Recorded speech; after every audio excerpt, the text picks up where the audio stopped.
And there we go, we're recording. So welcome to Painting Through the Pandemic. I'm Shauna Sue. I own Crooked Door Studio in lovely Uptown Marysville, Ohio. We have been doing virtual classes since mid-March of 2020 because the pandemic shut us down and it just wasn't safe to be in person. Well, that is all starting to settle down, come to an end. We will be back in the studio June 11th. We won't be painting that night. That is the night of Friday night Uptown in Marysville, but I will have the studio open. Those of you that have ordered merchandise through the store, you can come and pick up your stuff that night, chill out for a little bit, relax, walk around the Uptown, just enjoy post-pandemic life. So I hope to see you Uptown at the studio Friday night, June 11th, and then we'll get regular classes scheduled after that. We will move to Friday night public classes. We'll have them in the studio, and then I will continue to, it's my plan, to Zoom at the same time.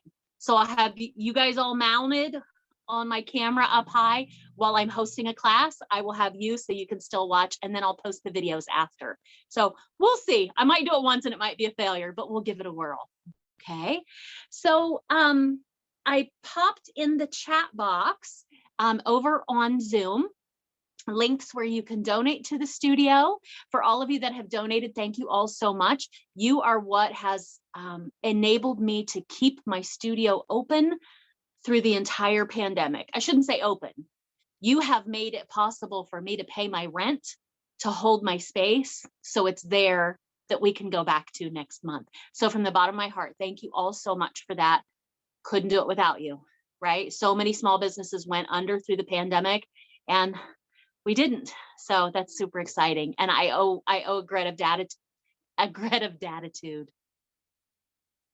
a debt of gratitude to all of you for helping me stay afloat. So thank you so much for that.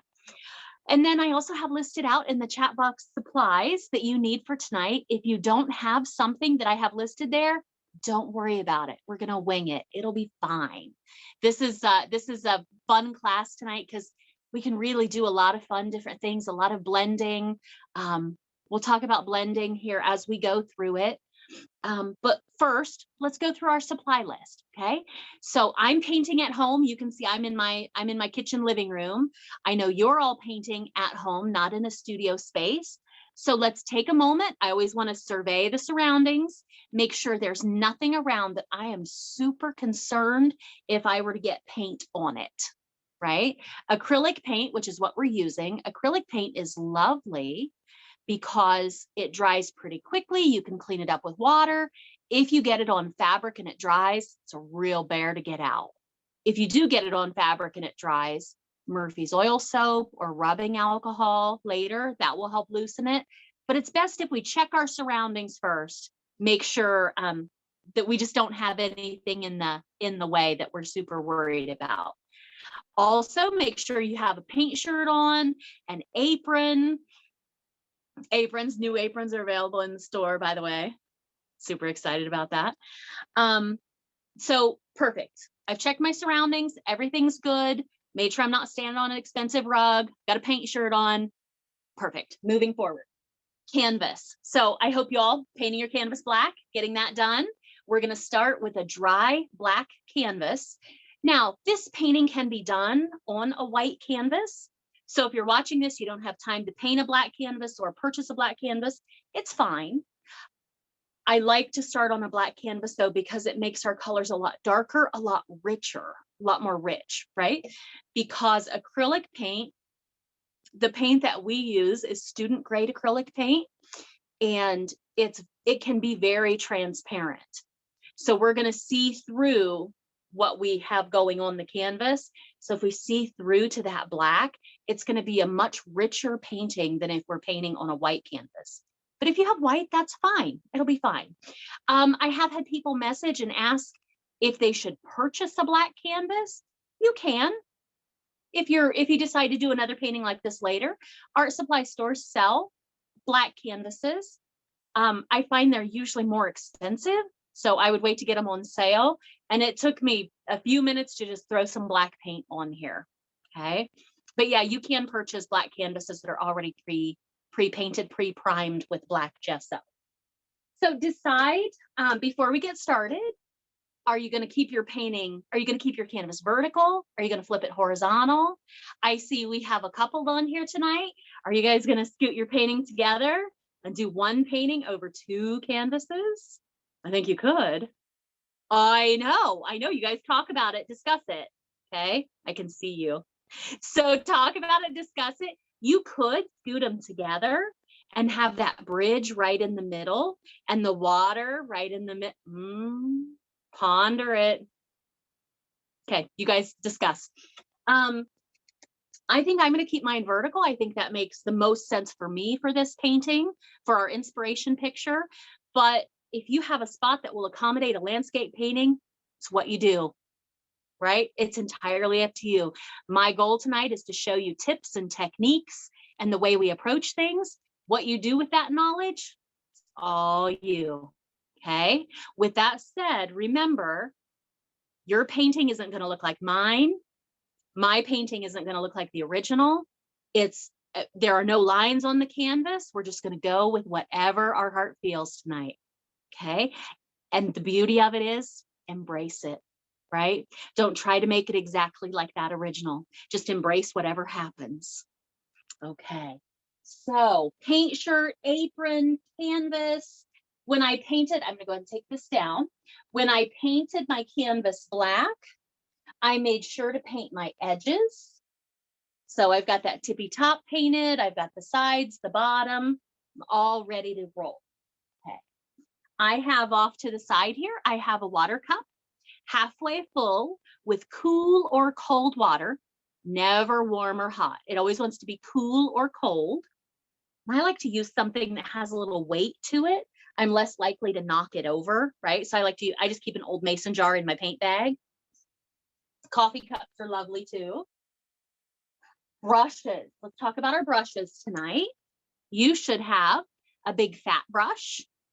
Yours might be flat, might be angled, but whatever the biggest brush is that you have in your kit, right? This is my big oval wash brush. And then some kind of a medium brush. Again, yours might be flat, might be angled, might be round, but some kind of a medium brush. And then a pointy brush, some kind of a round liner brush.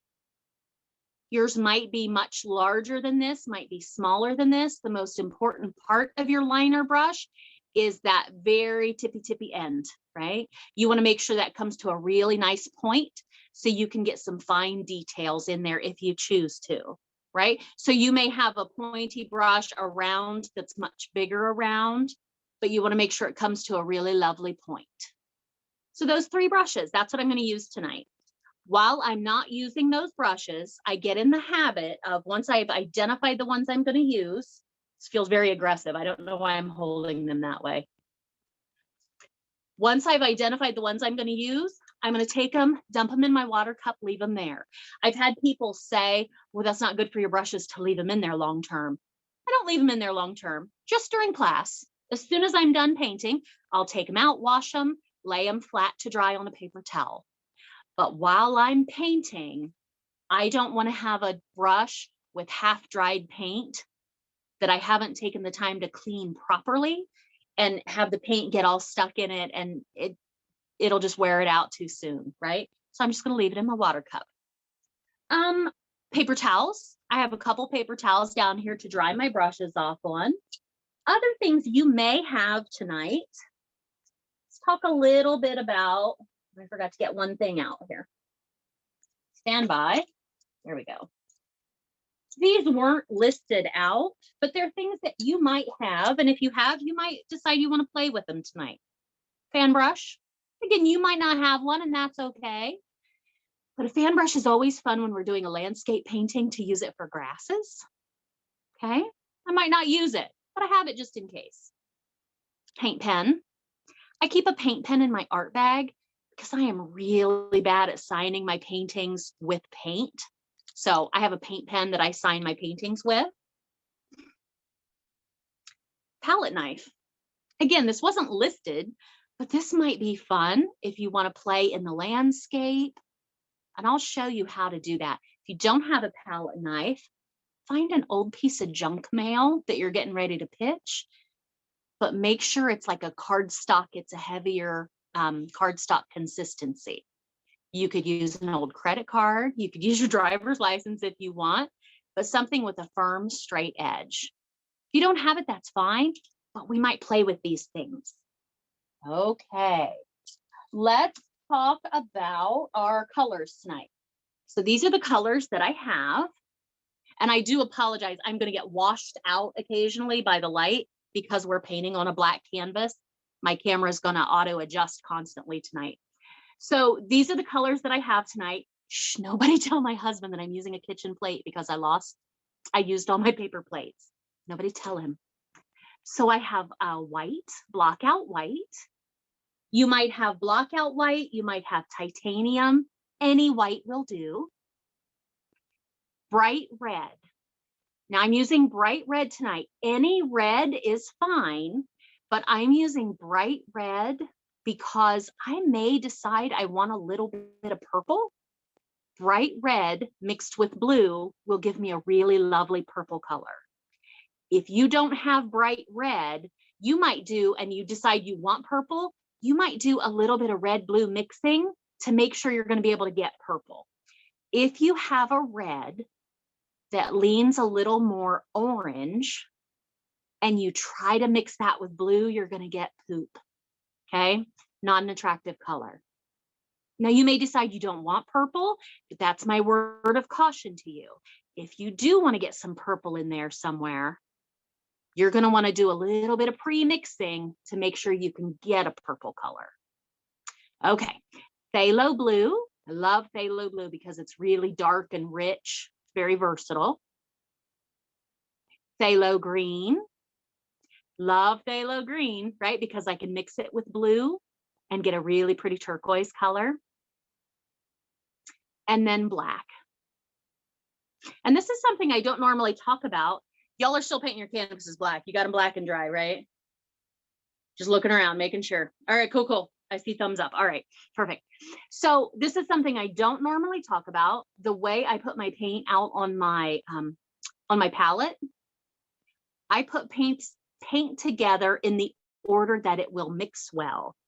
So I keep my red by my blue because I know I can mix those to make purple. I keep my blue by my green because I know I can mix those to make turquoise. I don't put my red by my green because that'll give me poop.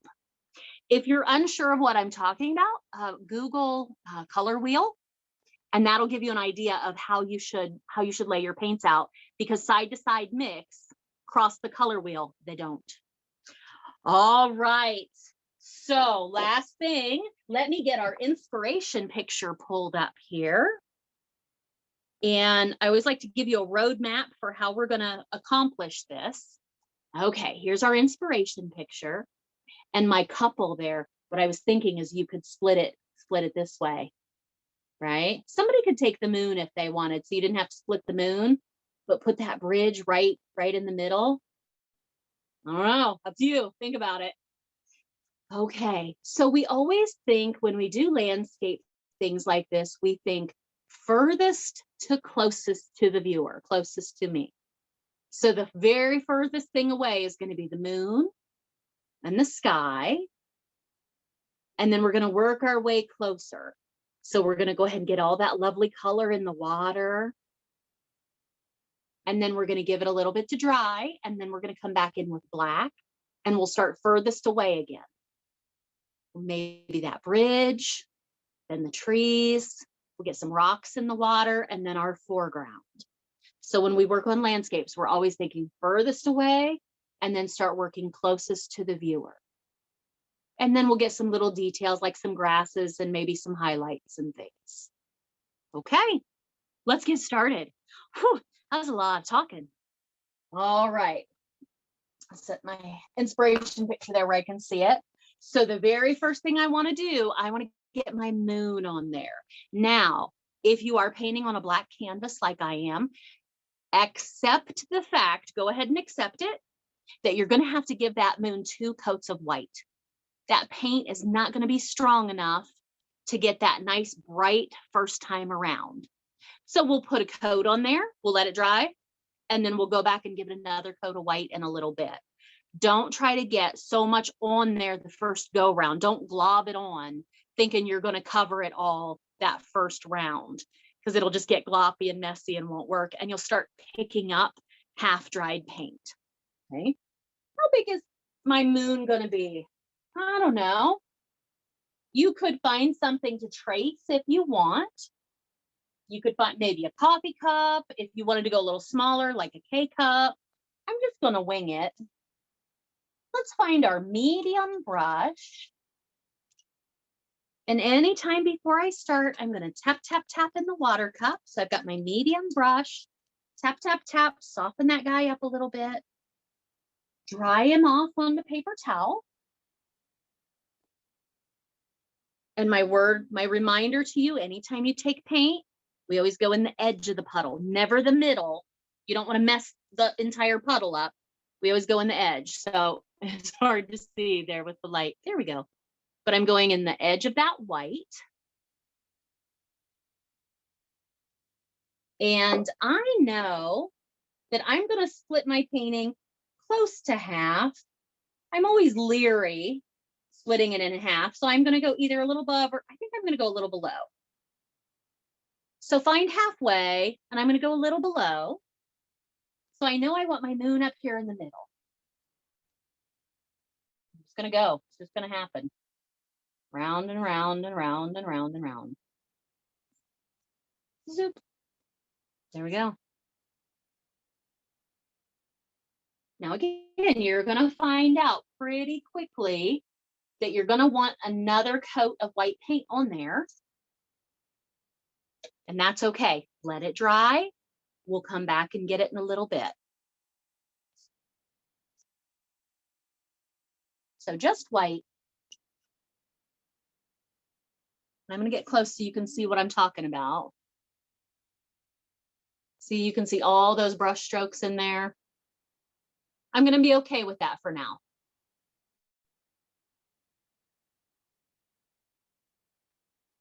Because I'm not going to be able to get enough white paint on there to cover it and make it nice and solid the way I want. It's okay. Let it dry. We'll hit it again. Okay. So now we get to play in the sky. Kind of excited about this. I'm going to use my big brush. You can use your medium brush if you would rather, but I think I'm going to use my big brush. I'm going to clean it out and dry it off. And I'm going to use my big brush, but I'm going to paint with it skinny ways, right? I'm not going to use it fat ways.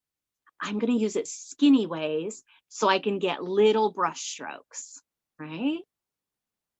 And the way I'm going to put my color on there, I think a lot of you have heard me say it before, like a pendulum. So imagine if my hand is my canvas, I'm going to come in and paint and back up and paint and back up, as opposed to painting a line and coming up. If I paint like that, every place I put my brush down and pick it up, I'm going to have a mark. But if I swing in and touch and back up, you're not going to see a mark. It's going to be very sweepy, very swishy. Okay. So I'm going to use, with my big brush, I'm going to take some white and maybe some blue to start. Just a little swipe of blue. I'm not even going to mix it. I'm going to let that happen on my canvas. And I'm going to use my brush skinny ways. And I'm going to start to swish around my moon. My brush strokes are all following the contour of my moon, even when I get out in the sky, right? I'm starting in at my moon. I'm going to work my way out. And my brush strokes are all, I don't know, about an inch, inch and a half long. I'm going right around that moon. You can leave as much black show as you want. You can cover that black up if you want. Up to you. Okay. I know I'm throwing a lot at you here.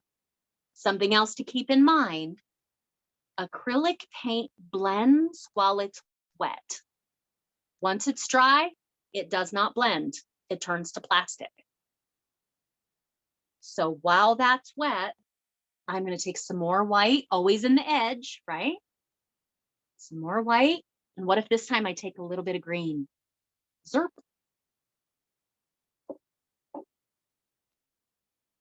And what if I get right in there and I swish a little bit of, a little bit of green in there.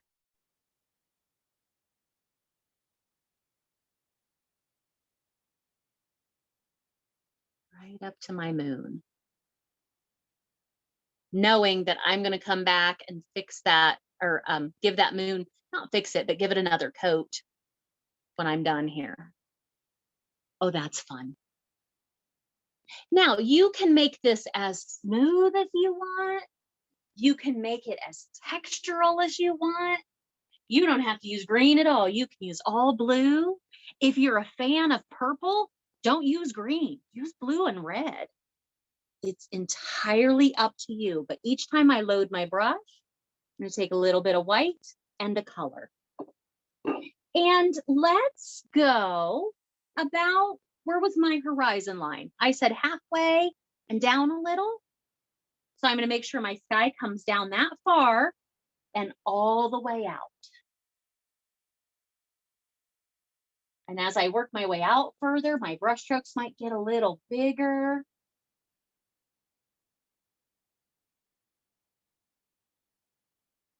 Kind of feeling my way here, deciding what I want my sky to look like, how much black I want to show through, how much of each color I want. I feel like as I work my way out, I might use less white. I might keep that nice and bright in the middle and then less white as I go out, so it gets darker as I get out toward the edges.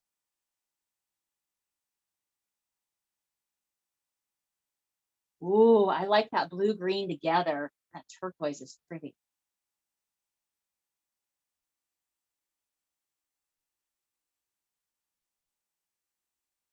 So let's work on this for a little while. Let's work on that sky. Remember, part of being an artist is just letting happen whatever's going to happen. Don't try to control it. If you try to control it, you'll be disappointed, right?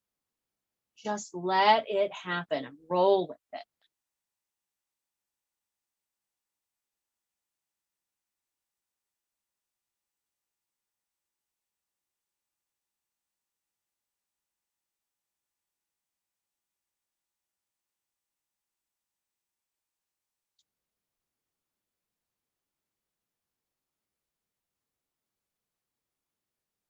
Oh, that's fun. Ooh.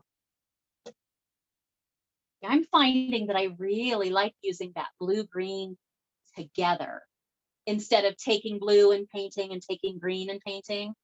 I like using that blue-green together because that's giving me that really pretty turquoise.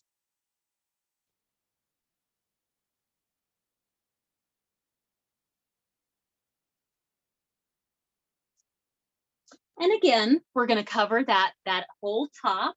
Now you may decide if you're getting darker out at the edges, you may decide not to take your paint all the way out to the corners. That's okay.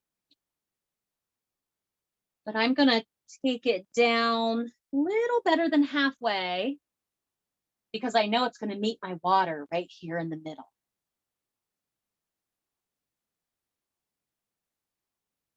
Oh, and my reminder to you is to breathe. Oh, enjoy the process.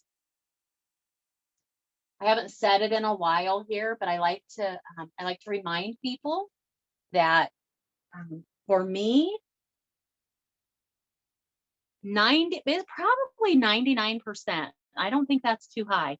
99% of painting for me is about process, not product. I rarely go into a painting thinking about the painting I'm going to have at the end and where I'm going to put it and what I'm going to do with it, unless I'm painting for someone. For me, it's about process. It's about enjoying it, experimenting with color. If at the end of class I have a cool painting, that's a bonus. But for me, it's about the process of painting. Just enjoying how those colors blend, how they feel on a brush, who I'm spending time with while I'm painting. It's all part of it for me. Spending time getting out of my own head while I'm painting, right? Focusing on something that's not my weirdo brain, because my brain is weird.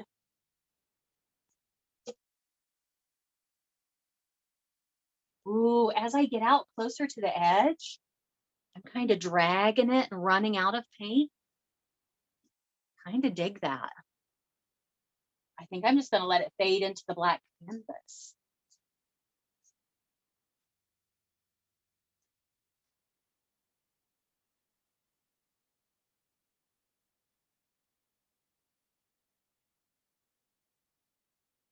So I like to be respectful of everyone's time and give everyone plenty of time to play and experiment. How about 7:45?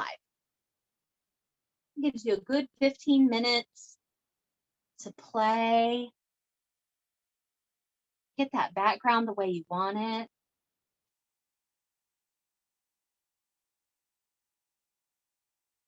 When you've got your color just the way you want it, you might come back and rinse your brush out and get another coat of white on that moon. But how about 7:45?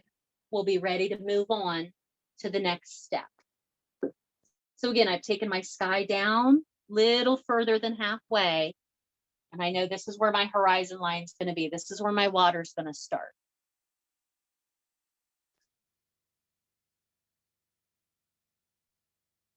And remember, if you have a question or a comment, pop it in the chat box.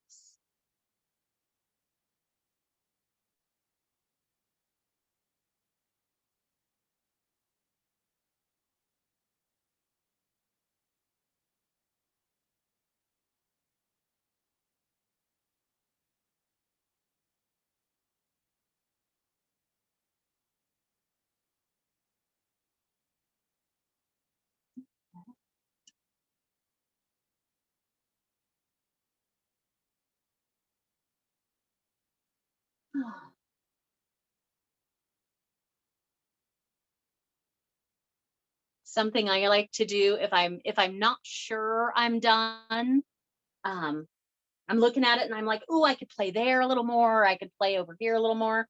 Take a picture of it on your cell phone and then turn your back on your painting and actually look at your picture on your cell phone. You'll see it differently. Your phone will pump up the contrast and do all kinds of magic things. And when you look at it on your phone, you'll know then if you're done. You'll know what needs to be changed, what needs to be modified. I don't like to say fixed because nothing's ever broken, but a beautiful hurricane, right, Emily? Beautiful hurricane. Oh, Aubrey, I'm sorry.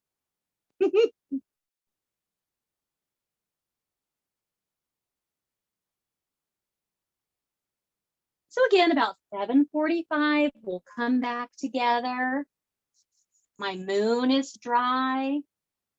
So I'm going to take this opportunity, go back to my medium brush, give that moon another coat of white.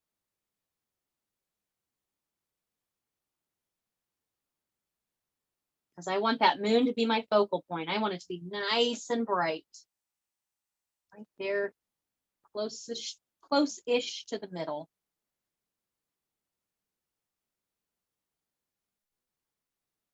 I might even have to give it another coat.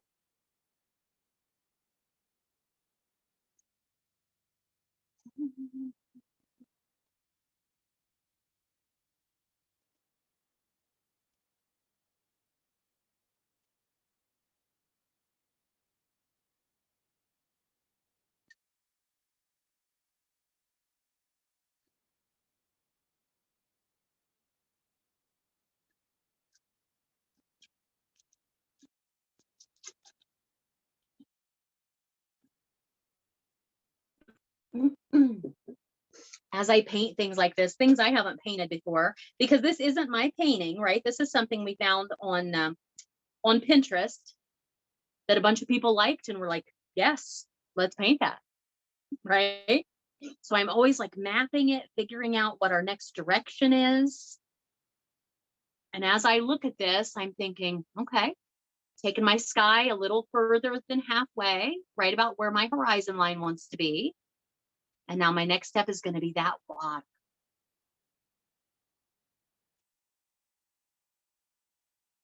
Always thinking ahead, mapping it out.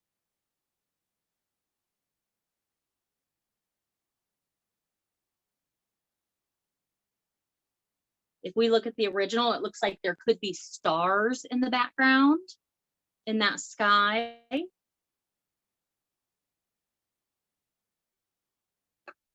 How about, so 7:45, we're going to move on. How about 7:40? I'll show you how to put stars on there. If you decide you want stars, you're going to want a toothbrush. So in about 5 minutes, I'll show you how to put stars on there. You can put stars on there with a regular brush if you don't have a toothbrush. If you use a regular brush, there's a bigger chance you're going to get stringers of paint.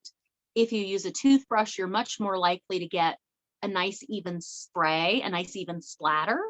So I'll show you how to do that. So I never ever throw a toothbrush away. When I swap them out in the bathroom and get us new toothbrushes, I always take the old toothbrushes, clean them up, throw them in my paint bag, because I'll use them for something. So that's what I use my old toothbrushes for.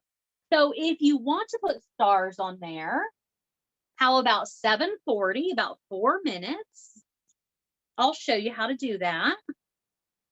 You're going to want a splatter brush. I'm going to use a toothbrush, clean water, and clean white paint. And if you're going to do stars, now's the time before we do anything else. You don't want to do it at the end because you don't want stars. You don't want white specks on your trees. So yeah, if you're going to put stars on, this is the time. So about 3 minutes, I'll show you how to do that if you want. I think the painting works perfectly well without stars, but I want to show you how to do that. So toothbrush, clean water, clean white paint.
Okay, again, about a minute and a half or so, and I'll show you how I would attempt to splatter stars on here. You don't have to if you don't want to, if you're not prepared to. Things to think about.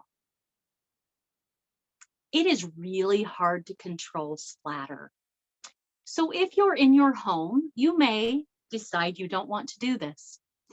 But if you have the supplies and it's something you want to do, I'll show you how to do it, and then you'll have about 5 minutes to do it. So if you need to run outside, you can. And not do it in your living room, because it's easy to make a mess.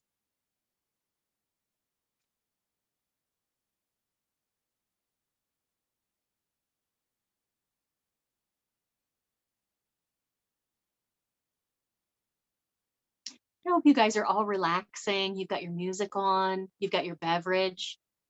It's a beautiful night to be inside in the air conditioning. Oh, right, Dawn. I do love doing stars. I love the stars. And if I had silver glitter, I would totally silver glitter the stars.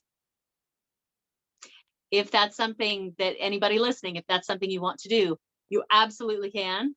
Yeah, I'm not, ooh, Dawn, I'm not a heat girl. I ranted on Facebook the other day about, did you see it? If you see me outside, I am not there on purpose. You need to get me water, a hat, some SPF, and get me back inside.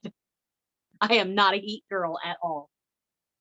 Okay, so if you do want to put glitter in your stars, glitter sticks everywhere paint is wet, and paint dries pretty quickly, especially when it's warm out. So you would splatter the stars on there like I'm getting ready to show you, and then sprinkle the glitter on there just a little bit really quickly so it'll stick to where the stars are. So let me show you. Again, you may decide this is not what you want to do, but it'll be fun. I'll have it in the video. You can go back and watch it later, right? So I have my toothbrush that's still pretty flexible. I don't have too much paint caked up in it. I'm going to go in my water cup. I went and got clean water. So I'm going to go in my water cup, and then I'm going to go tap, tap, tap. So I have some drips of water in there in my toothbrush, but not a ton. I'm going to take a big old chunk, getting the light there, a big old chunk of white paint. And I'm going to go to a clean spot on my plate and scrub, scrub, scrub.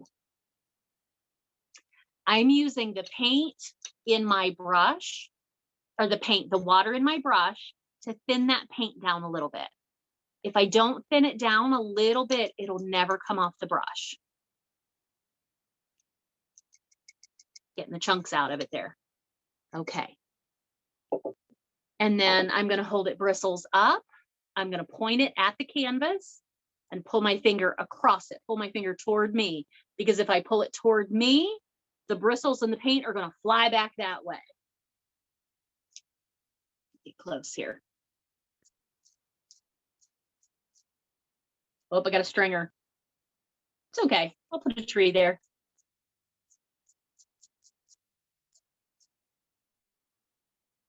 There we go. Shabam. Done. I got a couple stringers that I'm not real thrilled about. I'm gonna take my brush and just send them back into the background.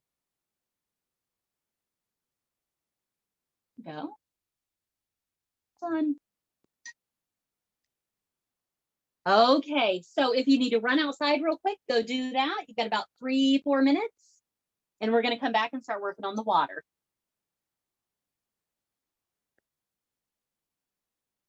Oh, absolutely, Judy.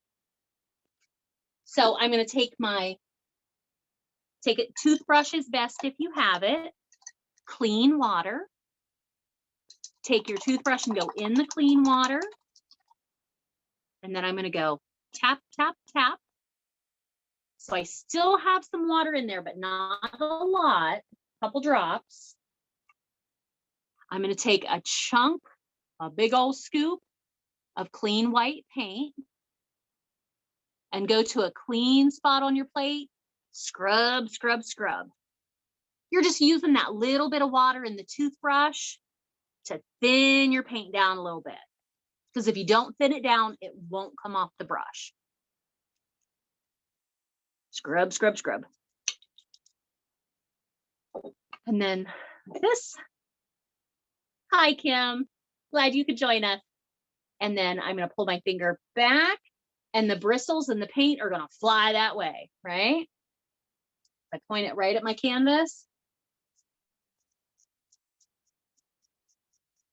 There we go.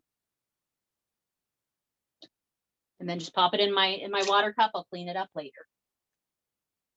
I think the biggest thing to remember is with splattering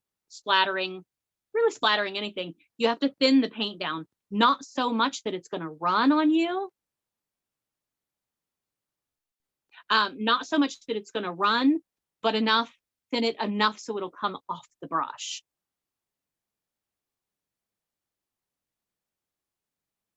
There's a really fine line there.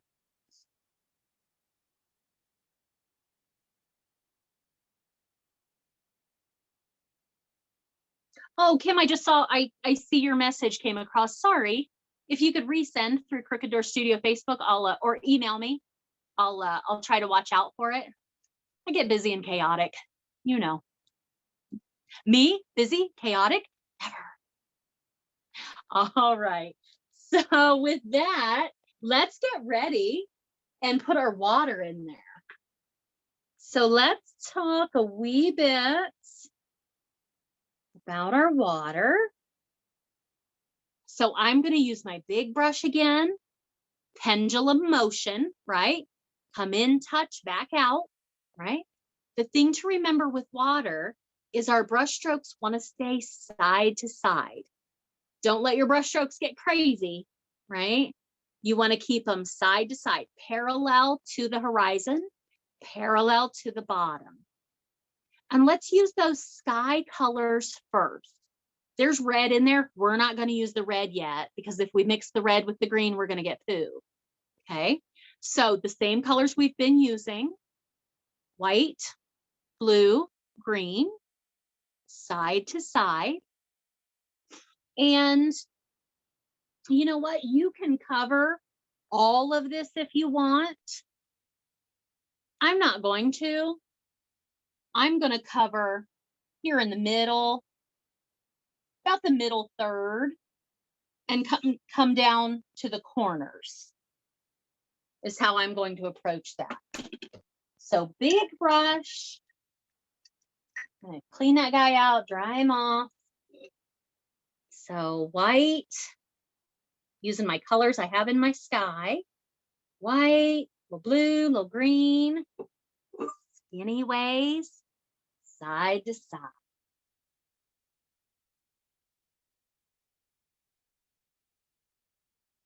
And again, I'm going to cover about that middle third and create kind of a triangle down to each corner.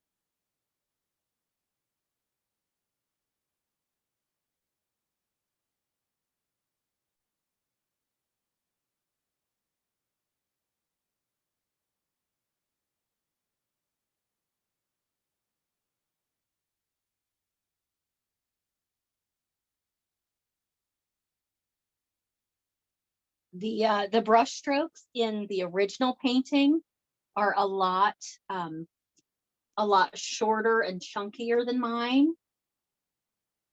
I'm going to be okay with whatever happens here, right?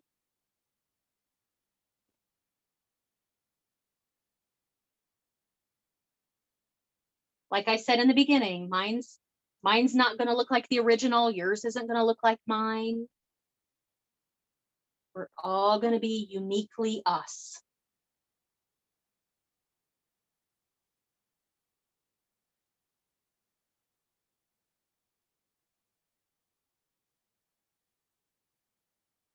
Now, like I said, I know there's red in there.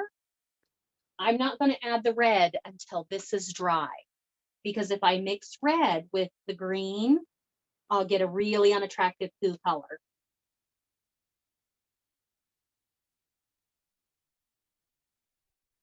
So right now I'm just using blue, green, a little bit of white. Oh, that's fun.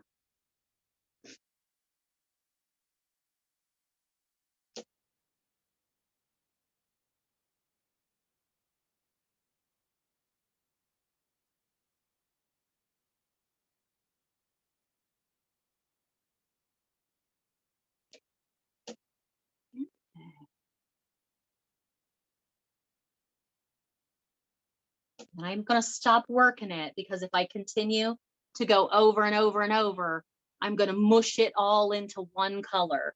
And that's not what I want. I want all those fun different shades of blue and green.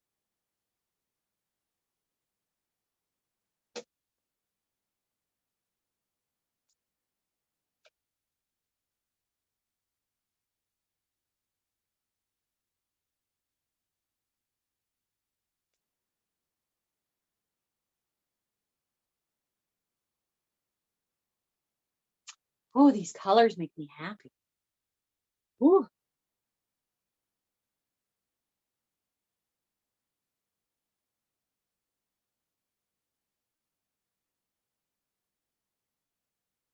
I'm going back in. Once I have all my color on there, I'm going back in and adding little pops of white, because that moon is going to cast light generally right down the middle of my water. So I'm taking my messy, dirty brush and adding little blurps of white right down the middle. I can add more of these later. I want to get kind of a feel for how that's going to look right now. Like it.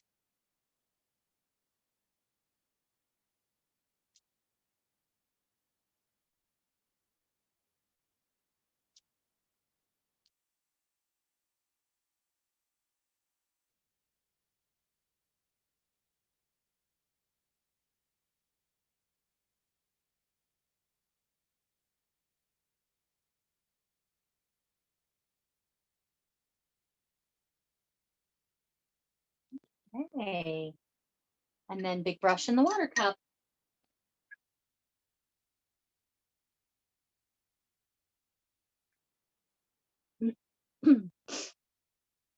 And how about 8 o'clock? We'll move on. Give you about 9 minutes. So at this point, we have our black canvas that we started with. We have our moon on there. I got 2 coats of paint on my moon. You could decide if it needs a third. That's up to you.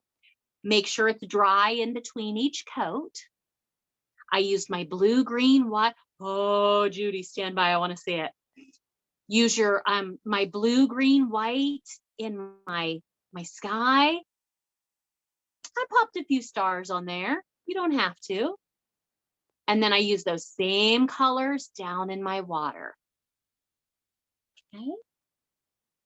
Our next step, we're going to need black and some clean white, mostly black, because we're going to start to lay those trees over top. We're going to get our bridge on there, our ground at the bottom, some rocks. And then when that bottom is mostly dry, doesn't have to be completely, but when that bottom is mostly dry, then we'll think about adding a little bit of that red in. Okay, Judy, let me see the glitter.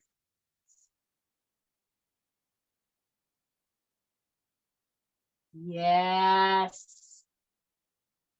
Uh-huh, uh-huh, uh-huh, uh-huh. How excited are we to get back to the studio, to the glitter bucket? For those of you that don't know, there's a glitter bucket at the studio. It's, gosh, how big is the glitter bucket? It's like 24 by 36 inches. It's like a horse water trough. It's a big black rubber trough.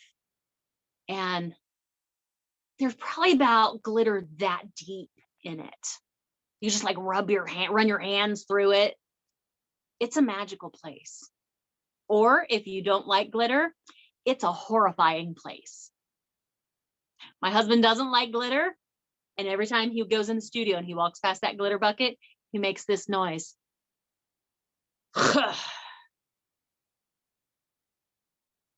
And it just makes me smile. Glitter is heaven, right, Kim?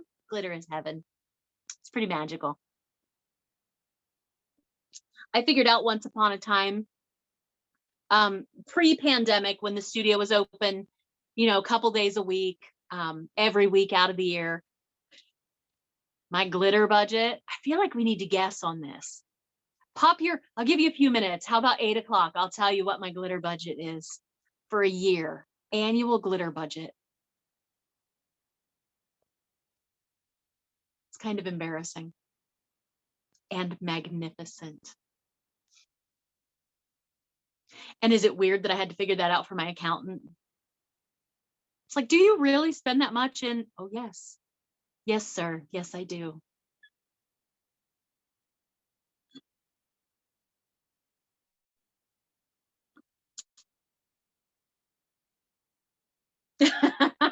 That's good, Elena. At least 800.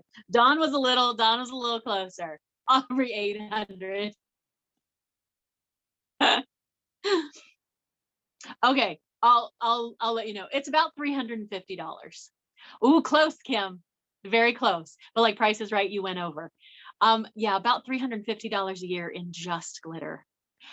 And you know what? It would be closer to 800 if I didn't recycle it. So when we have about 5 minutes, by the way, 5 minutes, and we're going to move on. So when we glitter something at the studio, glitter sticks where paint is wet. So we make sure that spot is wet.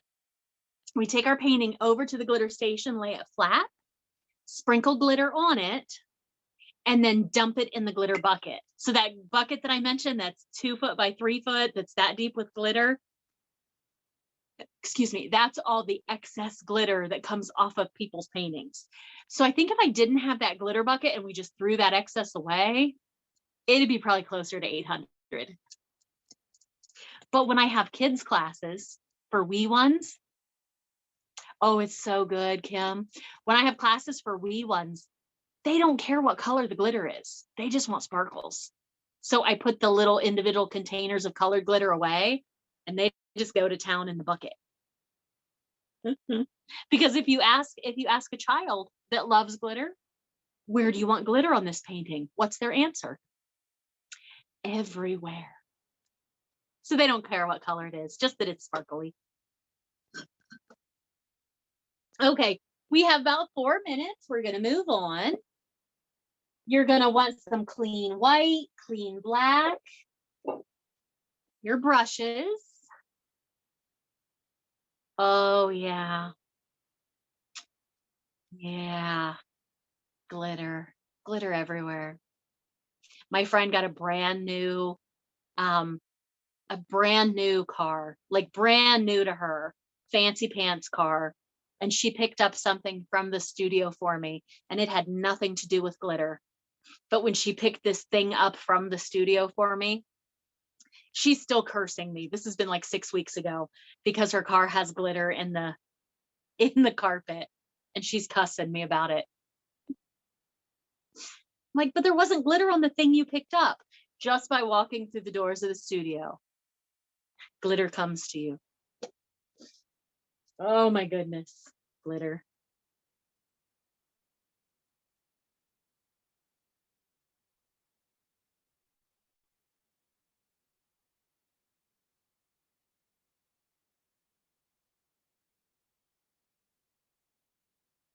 Okay. So a couple more minutes, about 8 o'clock, we're going to move on. And that's giving our canvas time to dry. It doesn't have to be completely dry before we move on, because we're just going to use black.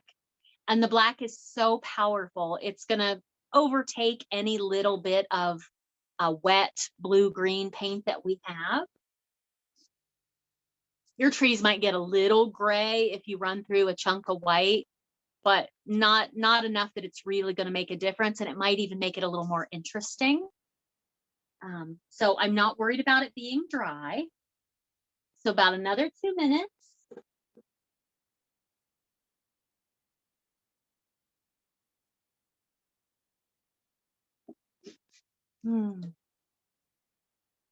Oh, since you guys are here, you're my captive audience tonight.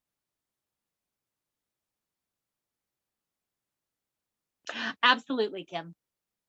Absolutely. I'm just awful at I run through messages real quick and I'm like, I'll respond to that later. And then I don't. I'm horrible like that. So while you all are here, you're my captive audience.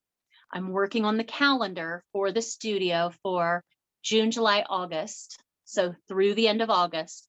If there are things that you want to paint, send me your ideas.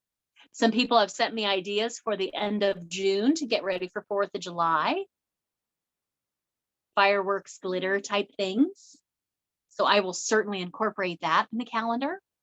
But if there's anything specific you want to see, let me know as I get that calendar ready.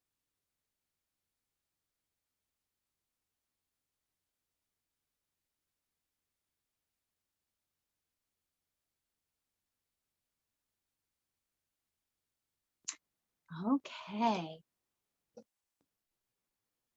Get our inspiration picture up here. Oh, the flamingo, right? Wasn't that fun?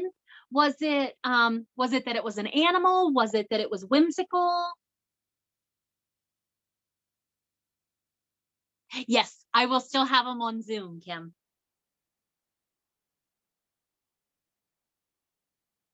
Oh, cartoonish. I got you. Oh, Don Barnes, right? I do love barns. You know, we have a barn, right? Did you know that? My barn's name is Bob because he's a big old barn. And poor Bob. Bob has seen better days. I don't know how long Bob's going to hang in there, but we'll leave him as long as we can. Bob was built around the turn, like 1890, 1900, somewhere in there. So yeah, he's a big old barn. He's undermined by groundhogs. That's why he's doing this a little bit. But we're going to leave him as long as we can because every year we have barn swallows and turkey vultures that make their home in Bob. So we'll leave Bob. Oh my God. Somebody told me I needed to write a children's book about all my chaos. We'll see. Okay. Ooh, the light post one. That was a good one. Yeah, send me ideas, send me pictures. Okay, so let's get ready. Let's move on here. We're going to use some black now, and we're going to identify our horizon line. So I'm going to put my horizon on there, but I am not going to go across. Ooh, gotcha, Kim. Good idea. But I am not going to go across the water. I'm going to leave that part of my horizon line blank. And then I'm going to paint my sides in here a little bit. Then we'll get the bridge and the trees. Okay. So my horizon line is where my sky meets the water, but I am not going to paint black across there.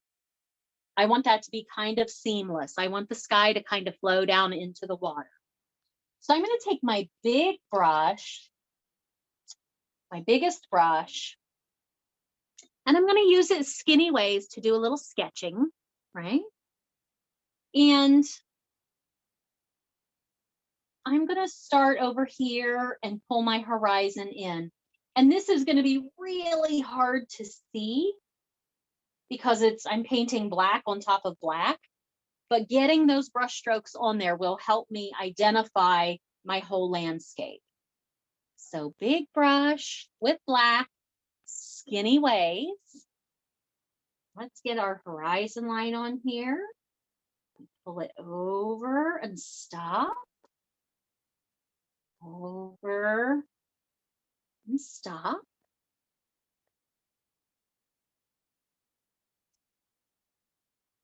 And now I'm going to paint down my sides. And the thing to remember with ground, when you put your ground on there, when it comes to water, your ground is flat on the bottom and it can be hooved up on the top. Let me, looking for something that I can illustrate that on.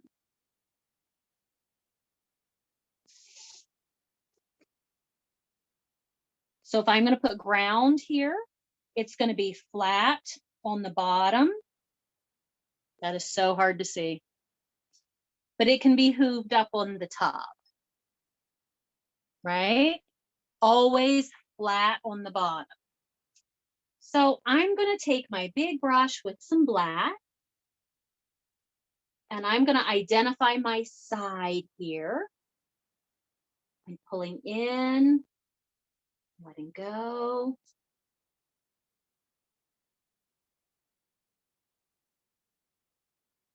I'm starting at the left and pulling to the right and letting go. So it's kind of feathered there.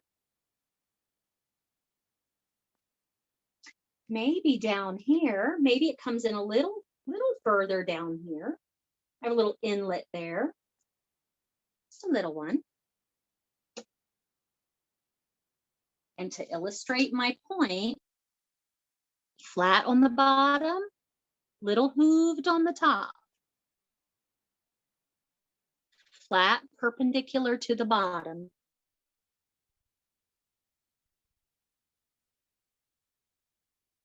Okay. If it starts getting rounded on the bottom of those lines, things start to get weird. Water is all about parallel to the horizon, parallel to the bottom of the canvas.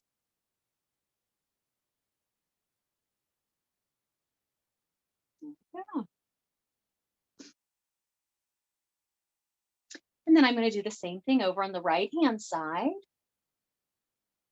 Again, big brush with black, using it skinny ways. I'm starting at the right and I'm pulling over to the left and letting go.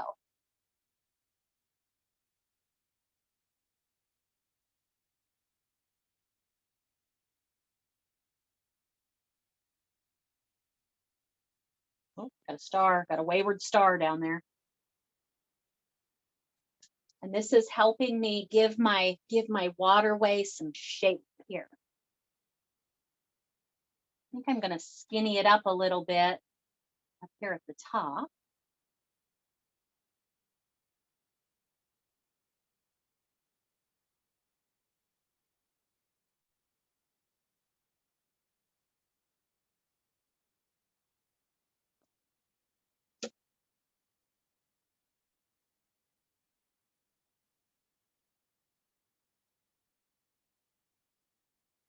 And I like that you can leave this so your water is completely open down at the bottom toward you.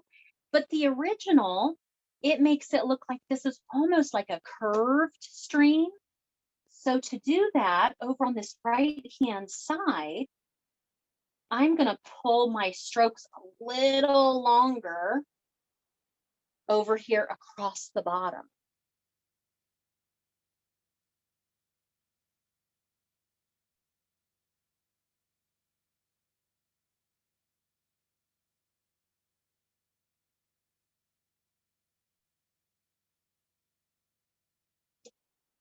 Oh, that's fun. Because then I can put some grasses here in front that add a little perspective. Again, it's whatever your waterway looks like, right?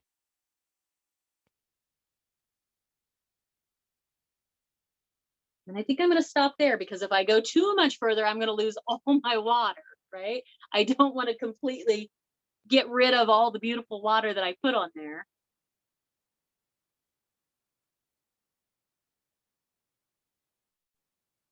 Okay, so I've got my horizon. I pulled my ground in at the sides. I think while I'm down there in the water, I'm going to play and put a couple rocks in. Rocks are the same way as the ground. Because they're in the water, they need to be flat on the bottom and they can be hooved on the top. Now you don't have to put rocks in there if you don't want, but I think I might put a couple small ones in. So I'm going to use a smaller brush. I've got my medium with just black. I'm going to put a little guy right here. So flat on the bottom.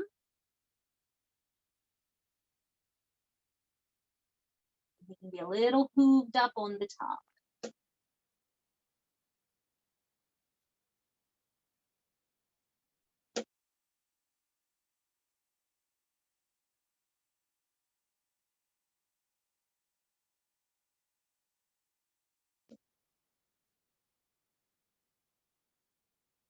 And I can't have just one rock. I need to give him a little friend here. Flat on the bottom, moved up on the top. Make your rocks as big or as little as you want. I'm not going to do too much because I don't want to lose all that water I put in there. So I've got 3 little rocks down there.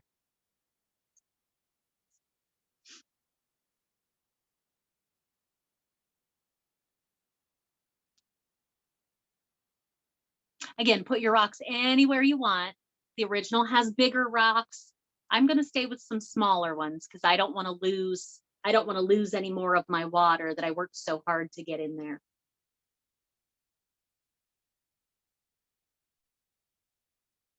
But I am going to hang on to my medium brush because here in a minute, we're going to get ready and we're going to head up top. So at this point, I'm getting all my black down in my water from my horizon line down just the way I want it. Now I can put grasses and things in a little bit, but I think for now I have it identified the way I want it. I have my waterway sculpted just so. I might want to skinny this in just a little up here. And we're going to get ready and head up top.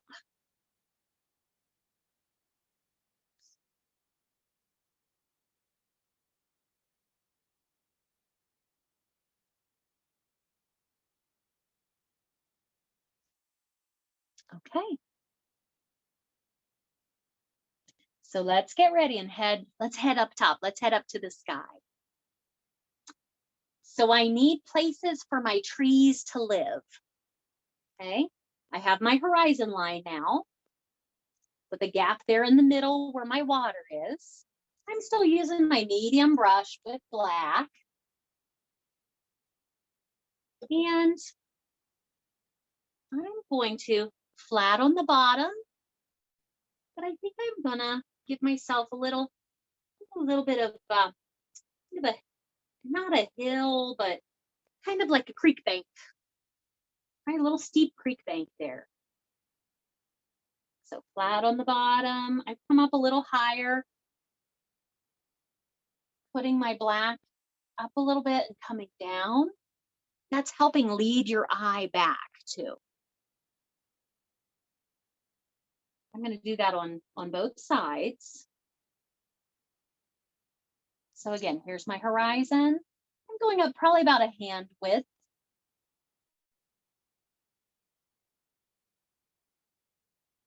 Creating a little wiggly ground there. And flat on the bottom.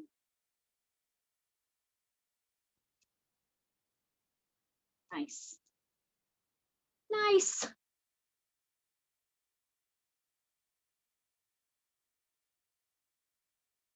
And again, I'm hanging onto that medium brush. I'm going to keep going with them.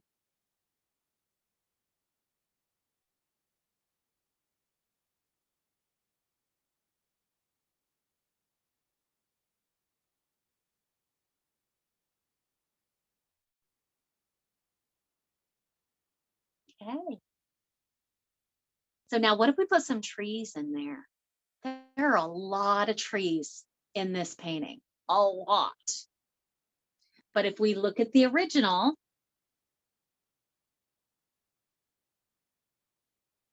ooh, backpedal, back that up. I think we do the bridge next because the bridge is more of a focal point than the trees. And I don't want to put a tree someplace that I'm like, oh, I just messed up my bridge. I can't put my bridge there. Let's go ahead and do the bridge. So I have my ground build up a little bit. I know where my bridge is going to go. Using my medium brush, just flat. See, where's he go? It's right here. And over.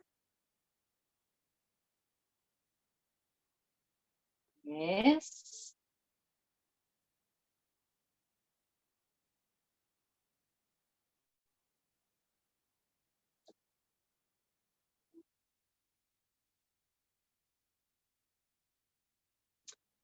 And then I'm going to do another line about, ooh, about 2 fingers up, finger and a half.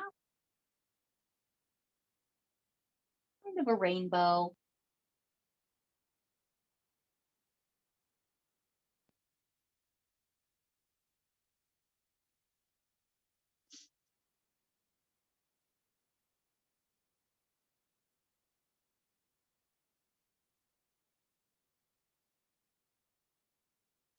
And then let's do some uprights on our bridge.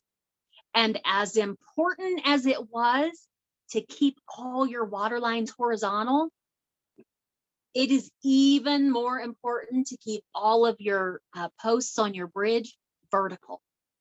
Stay up and down.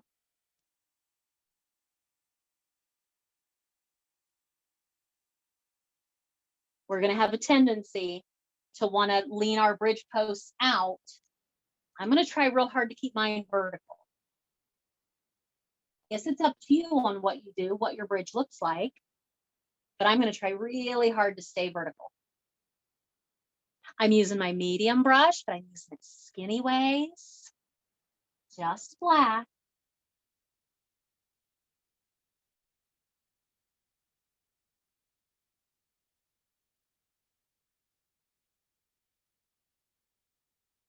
There we go.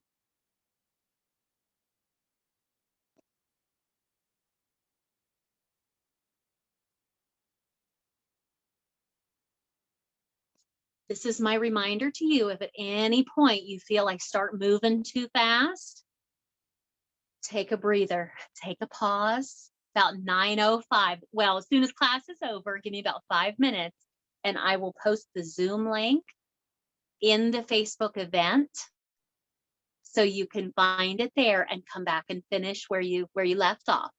So if you start to get frustrated, if it's not going the way you think it should, take a breather, take a break. Okay. I always tell, I don't like to use absolutes, so always is a strong word, but I try to remember to tell people painting can be challenging. Painting should never be frustrating, right? If you're getting frustrated, put your stuff down, take a breather, come back to the recording later. Okay. So I have my bridge on there. Let's put some trees in there, shall we? So now my trees, they're pretty upright, but a couple of them lean, but nobody comes over in front of the move. I'm going to use my medium brush, skinny ways with just black. And I'm going to start on my ground and go up and away. Oh, that was fun. This is where we have to be bold, right? And how big are your trees?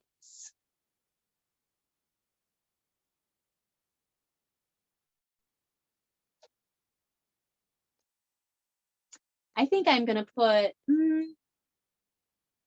maybe 3 main trees over here and maybe 4 main trees over there, and then work on branches. Another one. And this, oops.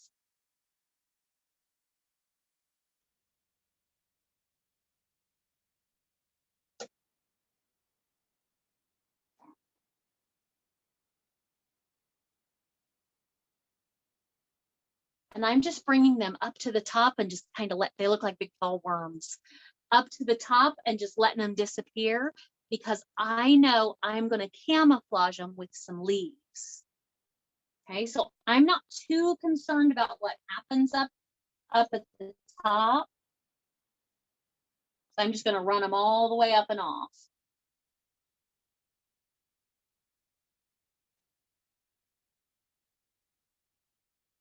Let's see.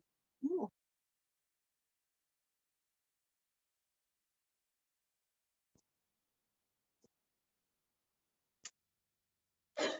I can't unsee worms now. It's a problem. Ooh, he crisscrossed. So I'm using my medium brush, getting my big trees on there first. And then I'm going to transition to a smaller brush, to my pointy brush, and get some smaller branches. Now, all of these branches, these smaller branches, when you put them on there, we're going to start on that main tree and we're going to think up and away. So I'm going to bring it here, up and away. Here, up and away. I'm going to put a lot of branches on there.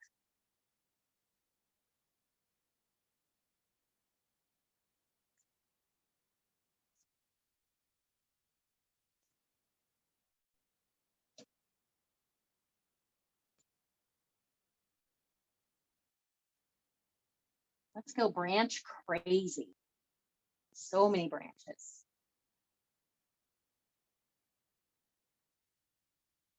Remember, move at your own pace. If you feel I'm going too fast, take a little breather. Oh, small brush. I'm using my pointy brush.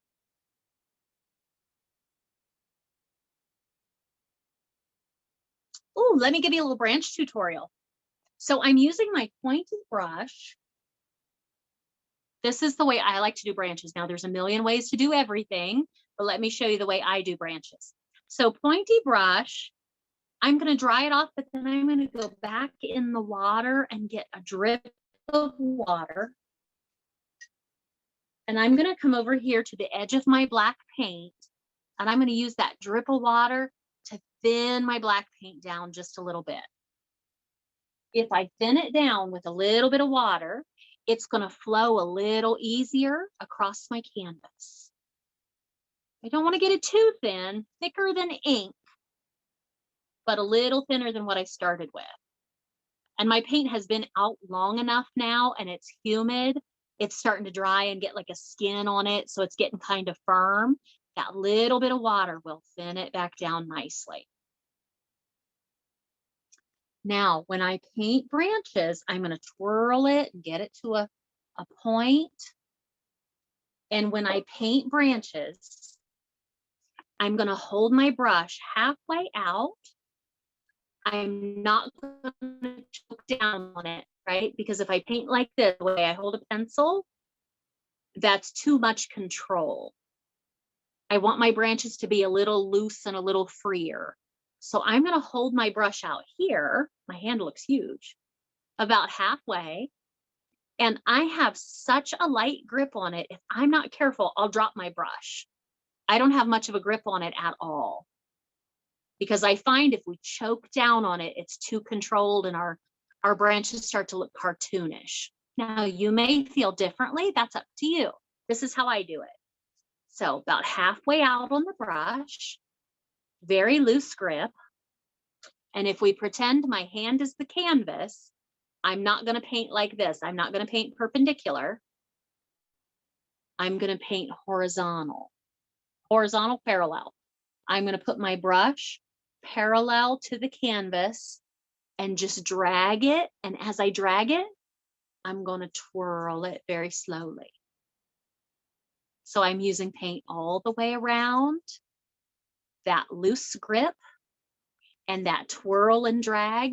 That gives me those wiggly branches. Let me get close here. Parallel, loose grip. Let me do one over here.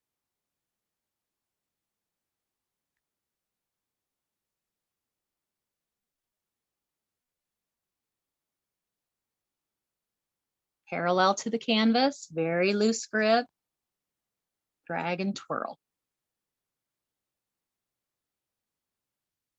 Drag and twirl.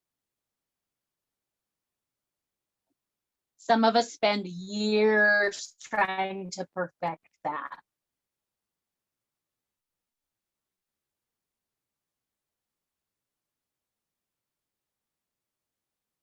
And I find my branches look really nice pulling to the right. Pulling to the left is a little harder for me. Flip your canvas upside down if you need to, right? It's not glued in place. So if pulling to the right is easier, flip your canvas so you're pulling your other branches to the right also. Okay. So again, everything is just going up and off and away.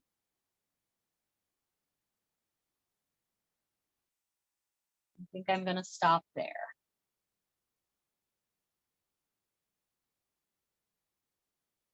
hang on to your pointy brush.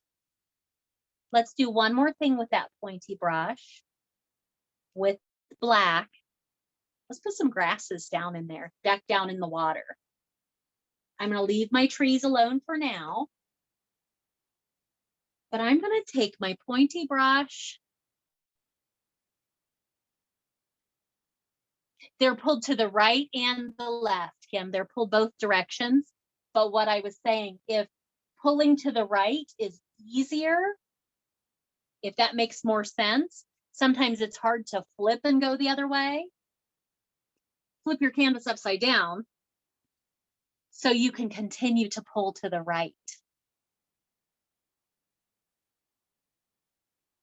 Just remember your canvas it's not welded in place. You can pick it up and move it to make your life easier. Okay, so let's see. I'm going to come down here in the bottom with my pointy brush with black, and maybe at the side of my rocks, maybe I put some little weeds. Maybe they've got some little weeds growing beside them there. Zoop, zoop, zoop, zoop. And maybe down here in front, because this is my ground, maybe I have some little patches of weeds growing up. This is going to add some perspective, right? Now, if you have a fan brush, again, not required, but if you had a fan brush and you wanted to play in your weeds, you could take your fan brush and get just a little bit of black paint on it and set it down there and pull up and get some fun little grasses.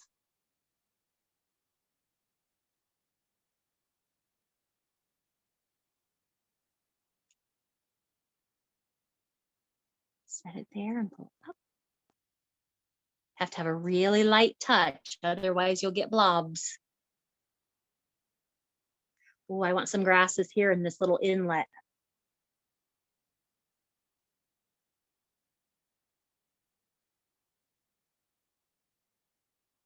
How fun is that?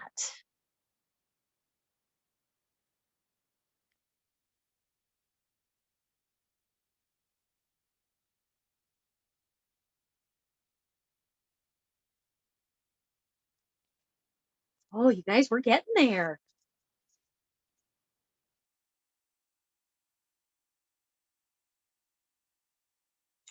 So let's head, once our trees are done, let's head up to the leaves.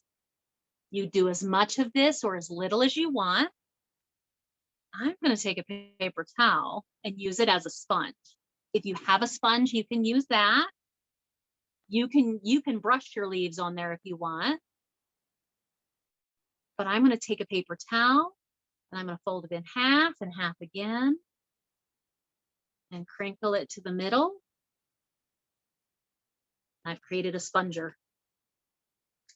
And I'm going to take just a little bit of black paint.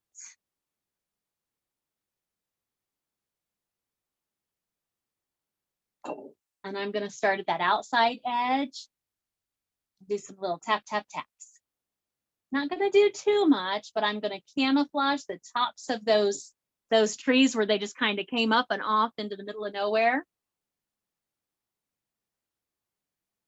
It's right up and around. And if I do my leaves up and around this way, that's all part of leading your eye in and down the stream. So stay pretty high there. And come down on this corner a little bit.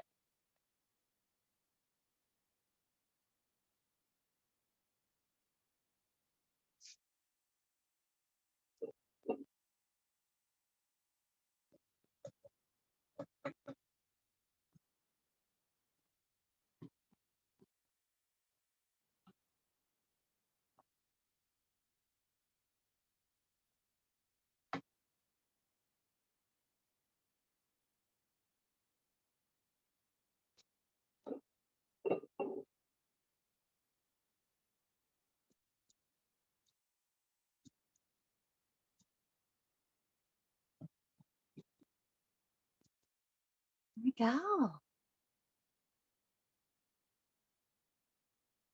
Not going to spend too much time on that because I will turn that all into a black blob if I'm not careful.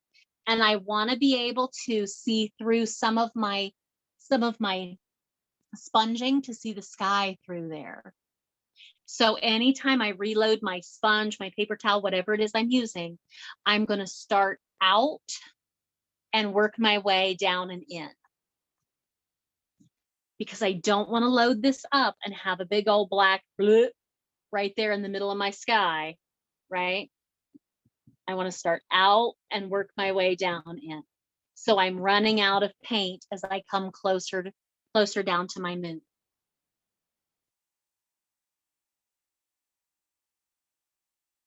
Okay. Ooh.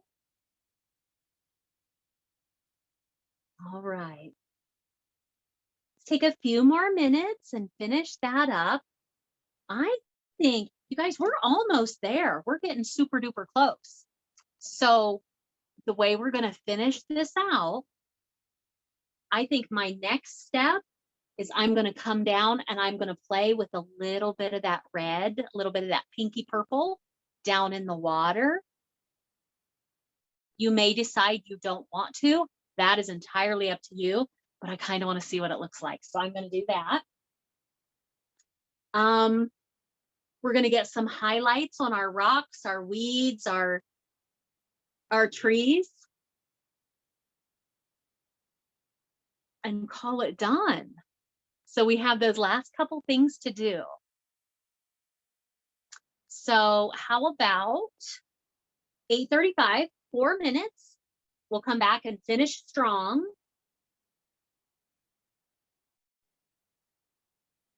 Yep. Oh, 3 minutes. 8:35. We'll finish strong. We'll come back. We'll play with a little bit of that red pinky purple, some highlights.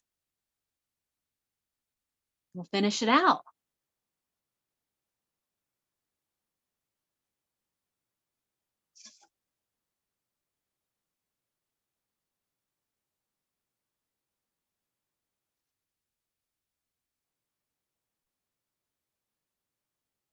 Let's see, I've not told many stories tonight. I usually tell quite a few stories. I don't know, I've been talkative. I've just not told a lot of stories. I'm excited when class is over tonight. I'm going to go out to my fire pit and sit by the fire. It was so cold and rainy, I couldn't have a fire. And then it got so flippin' hot, I couldn't have a fire. So I keep waiting for that perfect time of day where I can go out and sit by the fire pit and have a glass of wine and listen to my audiobook. And I think tonight might be the night. Not 90 degrees.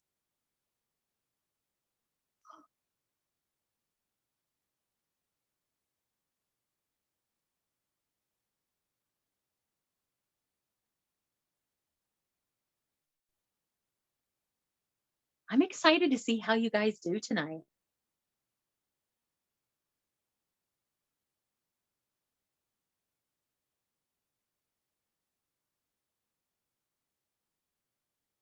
Okay, two more minutes. We'll get ready and move on. Make sure you have some clean white.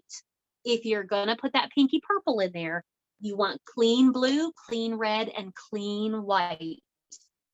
Okay, you don't want to use white that has any bit of green in it because that's how you get poop.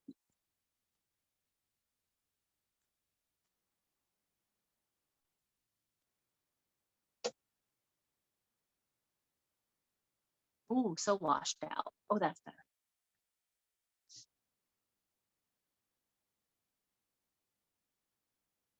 Okay. So whatever brush you used for the water, I used my big brush. I'm going to use that same brush, that same technique, because I want my red, purple, pinky brush strokes to look the same as what I already have down there. And I have some chunks of wet paint, so I'm going to use caution not to drag through any wet green paint. So let's see, big brush. And if I'm really unsure about what's happening here, I'm going to start those out closer to the edge. So if I'm like, ooh, that's not right, I can cover it with black. Okay. Whenever I start something that I'm unsure of, I'll start out at the edge and work my way in, as opposed to starting right here in this focal point right in the middle of my canvas. Not going to do that yet. I'll work up to that. Okay, big brush, clean it out, dry it off. And remember, we used it skinny ways. So I'm going to take, I think I want mine to be a little purpley. So I'm going to take a little bit of blue over here in the red, clean white, a little bit there. Oh yeah. Red, blue, a little bit of white, tiny bit of blue if you're using phthalo blue. That phthalo blue is so powerful. Okay. All right. And again, I'm unsure how I'm going to feel about this. So I'm going to start out at the edge, give a little whoop, bloop. Oh, well, that's fun. Staying in my water area. Not putting this everywhere. I'm going to keep it toward the outskirts a little. Keeping it toward the edges. In a really light hand. Tiny bits.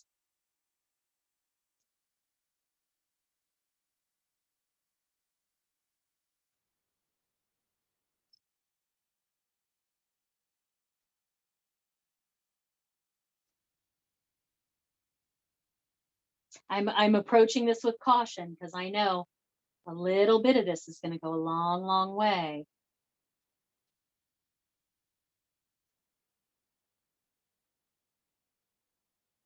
Now, if you have some place that goes sideways that you're like, oh, what just happened? Let it dry and paint it over. Okay, don't try to cover it with blue or green while it's wet, because that'll all go sideways on you.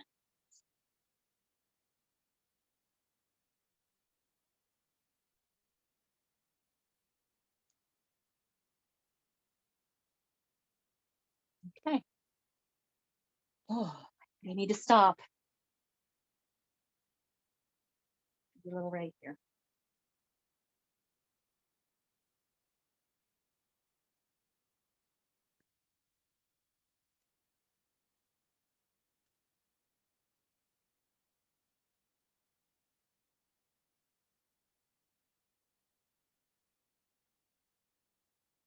Yep, gotta stop. Okay. So this is one of those things, do a little bit, walk away, come back, do a little more, walk away. If you have something that has gone completely haywire, let it dry, which is really hard to do, right? If you feel you have a mistake or you have an oops, it is really hard to sit there in your mistake and let it be a mistake. Our instinct is to want to fix it and cover it up right away. You can't. You gotta let it dry, which is hard. Let it dry. You can take a paper towel if you want, or your finger, wipe the excess paint off, but you have to let it dry. If you try to cover it up right away, you're going to get a muddy mess. So leave it sit. Again, I know it's hard to do, but leave it sit. So I've done a little bit. I might want to do a little more, but I'm going to leave it for the moment. Okay. So the last thing after that pinky purple is in there, the last thing I'm going to do is I'm going to work on just a few highlights to make things a little more interesting. If white makes you nervous, use gray. Okay. If you feel you have a heavy hand, I'm going to use my pointy brush, my small round. If you have a heavy hand, you might use gray. Oh, Dawn, there are accidents that are not so happy on occasion. And I have made all of those accidents, right? Okay, I'm going to use my pointy brush and I'm going to use a little bit of white. Again, if white makes you nervous, use gray. It's a little more forgiving. And think about where the light from the moon is hitting. If the light from the moon is radiating out, the moonlight is going to hit the right sides of the trees on the left. The moonlight is going to hit the left side of the trees on the right. The moonlight is going to hit the top of our bridge. So pointy brush, tiny bit of white, tiny, tiny, tiny. And I feel like the moonlight is really going to hit this tree right here. So pointy brush, give just a little zoop. So subtle.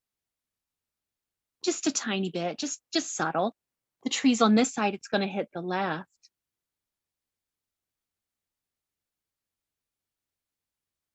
You can play in highlights forever, right? You can get really, really in depth and really detailed. I'm not going to spend a lot of time, but I do want to get a couple on there. Ooh, I might get a little, some here on top of my ground. You can really put them anywhere. And the nice part about this part of the painting, if you have a highlight that gets a little sideways, cover it back up with a little bit of black. Go right here on top of my bridge.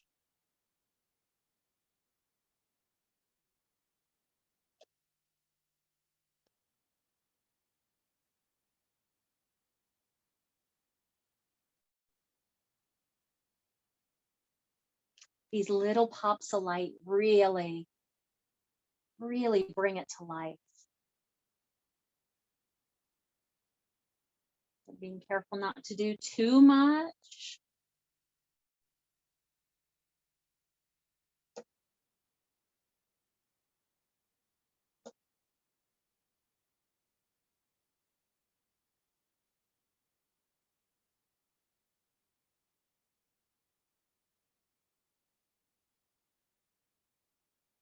I think I'm going to do some little highlights right on top of my rocks, just little bits.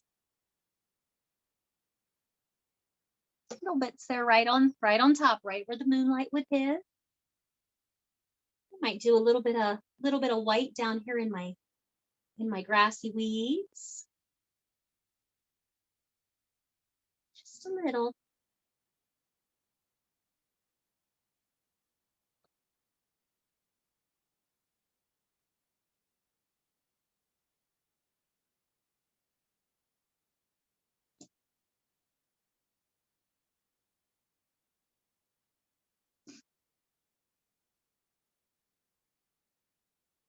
And then I think the last thing I'm going to do, aside from signing my painting, you can do, this is something you can do with either your small round brush or a knife or a makeshift knife. Let's get a little bit underneath all of our land bits. What if we get a little bit of white right under them? It's like where the water is gently hitting those areas. You don't have to do this. What you've done thus far is beautiful. You don't have to take it any further, but if you want to up your game. So right underneath this bit of land, where it's flat, I'm going to take my small brush with a little bit of white and go right under it.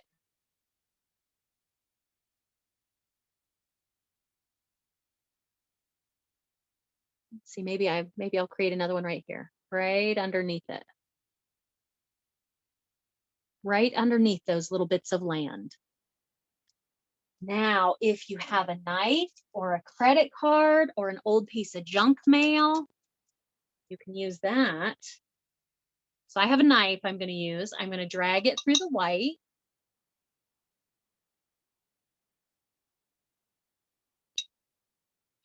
Getting white right there just on the edge.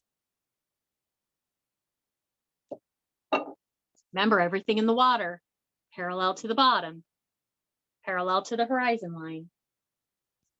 I need to go up under my rocks.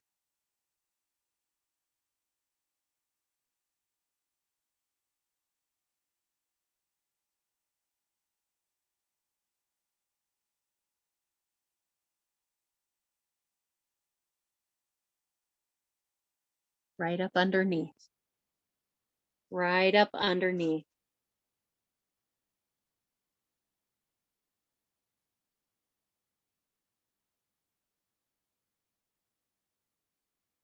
Oh, I need a little one up here.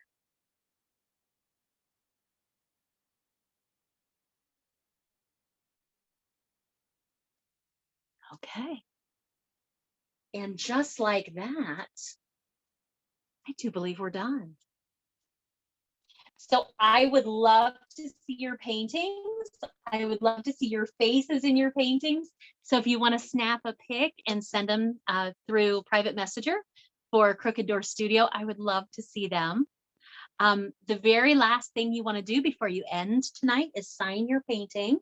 And I'm going to have to shop for a silver paint pen because my black it's not going to show up down here. I thought I might have a little more color, it would show, but I have a silver paint pen I can use. If you don't want to sign with a brush, or I'm sorry, if you don't want to sign with a pen, you can sign with a brush. Just thin that paint down with a little bit of water so it comes off the brush easier. If you don't want to sign on the front and you do have a paint pen or a Sharpie, you can sign on the side of your canvas if you have a stretched canvas, or you can sign on the back. If you do sign on the back, never ever on the canvas, always out where the wood is underneath it, right? You don't want to sign in the back in the middle with a Sharpie and have it bleed through over time. So I'm going to play, I think, a little bit more in the water, and then I'm going to snap a picture of mine. And I would love to see pictures of yours if you want to share those with me through Crooked Door Studio on Facebook. As soon as I end class here, it'll take just a few minutes and I'll get the recording on Zoom and I'll post that up in the event on Facebook. So remember, please send me your ideas for June, July, and August so I can work on the Crooked Door Studio in-person calendar, and we'll continue to Zoom as well. So from me to you, thank you so much for joining me tonight. I'm Shauna Sue from Crooked Door Studio, and I'll see you all next week. Thanks, everybody. Bye.